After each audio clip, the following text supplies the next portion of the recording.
Hey class, I hope you're doing well. It's the Tuesday after Labor Day, fall 2023.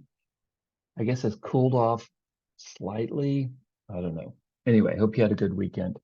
Uh, this week, what you're doing in the class is slightly different.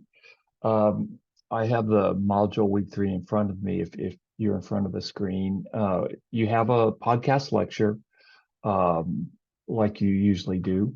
And let me open it just for a second. And just to underline once again the significance of the outline that comes with the podcast lecture.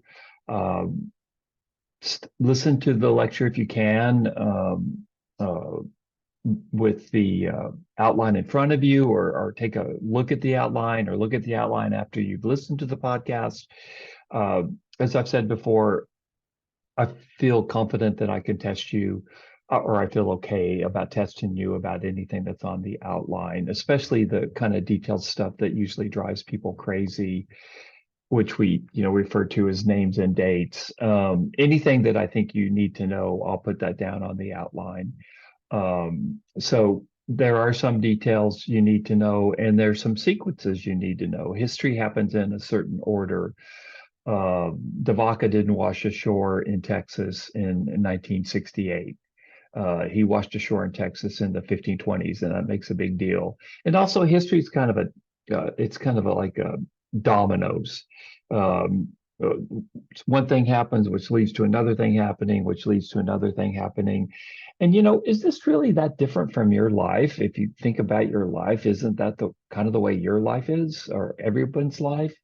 That we all have our own personal histories, and we have to understand the order in which events occurred. And we look at the dominoes in our life, that one thing happens, it leads to another, leads to another. So history is everywhere. It's not just kind of out there. It's in each one of us and our families. So anyway, so take a look at the outline, okay? Now, let's see here. I have a couple short documentaries I want you to watch. One on the Texas and the American Revolution. We don't think about Spanish Texas affecting the American Revolution, but it did actually, especially the western part of the American Revolution, or the southwestern part. So this is a little bit of a surprise, not only about Texas, but Spanish Texas, but also about the American Revolution. It's a short video. It's well done. And then there's kind of a fun but video on Tex-Mex food. And, for most of us, Tex-Mex food is just second nature. It's something we live with, something we love. It's one of the things that makes living in Texas really wonderful. Not the super healthiest food, I would say, although you can get pretty healthy dishes, but what could be better than Tex-Mex food? Anyway, so there's a documentary, and this guy's kind of an outsider to it, and he's like, "Wow, look at this! This is crazy." I just think it's kind of funny because for us, like I say, this is just part of our lives in Texas. So this is one of Texas's great contributions to world culture, especially culinary culture. Now, the last thing I want to talk about is the movie that I'm asking you to watch this week, which is the great 1990s movie Lone Star. And Lone Star takes place on the border, probably around the Eagle Pass area, something like that. They don't exactly name the town. And there are a bunch of things I love about Lone Star. I love the acting. I love the writing. The dialogue's fantastic. It was written and directed by a guy by the name of John Sayles. It was a big hit at the time. I actually remember seeing it right before I went to school, got my PhD in New York City at NYU, and I actually saw Lone Star right when I was moving back to Texas. It really had a big impact on me. But it's widely considered one of the very, very best movies about Texas. Extremely intelligent, extremely mature movie about Texas. And so, what do I like about it? Lone Star, why am I having you watching it? Well, one of the things is it talks about the diversity of Texas. There are three basic families that are intertwined within a pretty, I think, exciting murder mystery. There's a sheriff that's been murdered, and his badge is found. And you have an Anglo family, you have a Tejano family, and you have an African American family.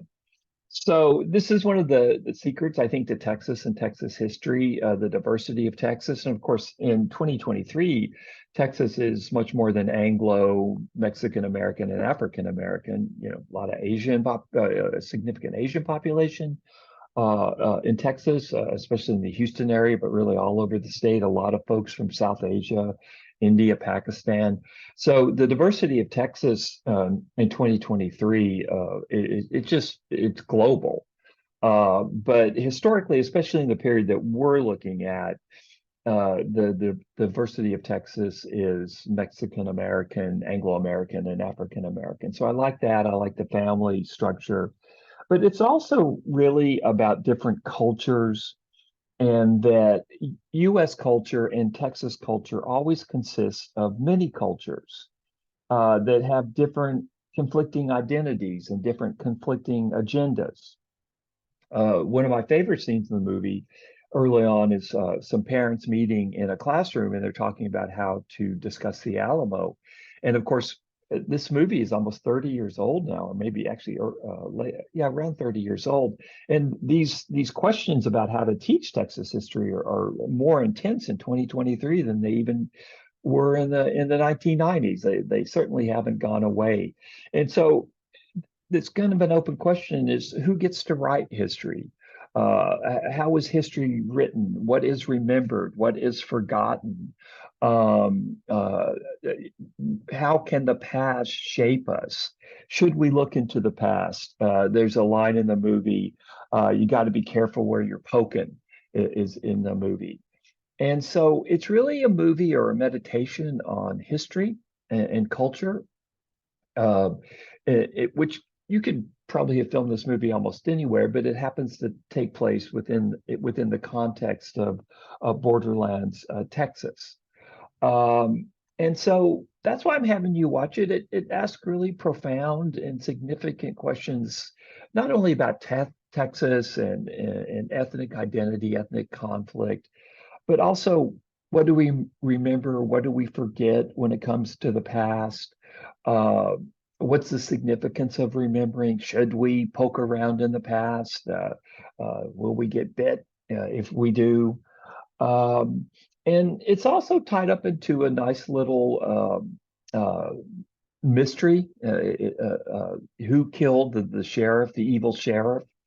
And one of the things I like about it is you also have intra-cultural uh, uh, controversy as well. As you'll see in the Mexican American family, the mother who owns the restaurant is not very sympathetic to folks that are coming across the border, which she had come across the border.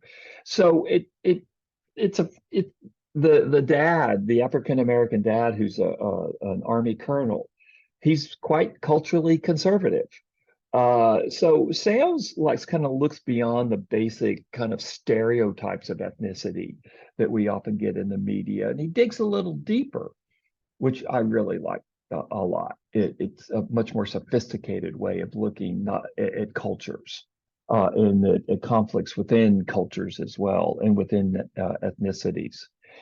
And it goes all the way to a very powerful conclusion. So uh, take a look at it. It's really a question about the past, how we look at the past, what stories get told, what stories don't get told, how do we write history. Um, and I think you'll come out the other side with a better appreciation, or at least hopefully anyway, of Texas history. That's the point. I guess the last thing I'll say is I think the movie's incredibly entertaining as well. I think you'll be impressed by some of the actors. And but it's for you to decide if you enjoy it or not. But I love it. I just think it's one of my favorite all-time movies.